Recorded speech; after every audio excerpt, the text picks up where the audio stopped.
In this quick 3-minute tutorial, I'll show you exactly how to create multi-step workflows in your CRM. By the end of this video, you'll be able to automate repetitive tasks and streamline your processes to save time and effort. Stick around, because I'm going to walk you through everything you need to know step by step and give you a tool to do it for free. First things first, multi-step workflows are a game changer. They allow you to automate actions across multiple stages, whether it's following up with leads, nurturing clients, or completing complex tasks. To get started, you'll need to use a CRM that supports this feature. The CRM software we'll be using today is flexible and powerful, making it perfect for anyone looking to scale their business. If you're following along, be sure to grab the exclusive free trial link in the description below. This is only available to viewers of my channel. Once you've signed up, let's jump into the workflow builder. The first step is to identify the trigger for your workflow. A trigger could be anything from a new lead entering your system to a customer making a purchase or even a task being completed. This will be the event that kicks off the entire workflow.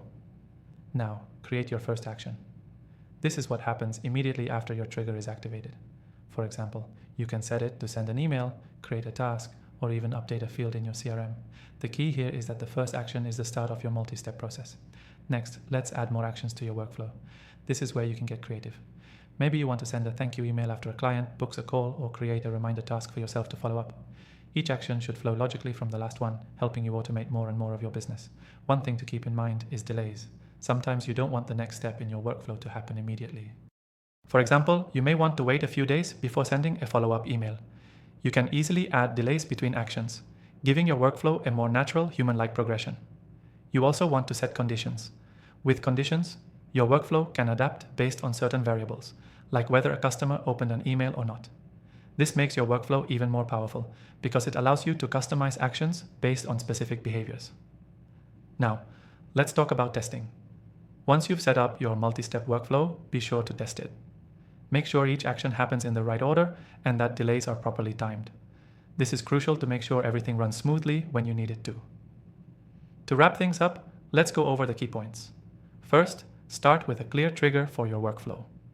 Then, add actions step by step, and don't forget to incorporate delays and conditions for more customized automation. Finally, always test your workflows to make sure everything is working as expected. The key takeaway here is that multi-step workflows are one of the most effective ways to automate your CRM and save time. But they only work if you set them up properly. Take the time to map out each step and test everything to ensure your processes run smoothly.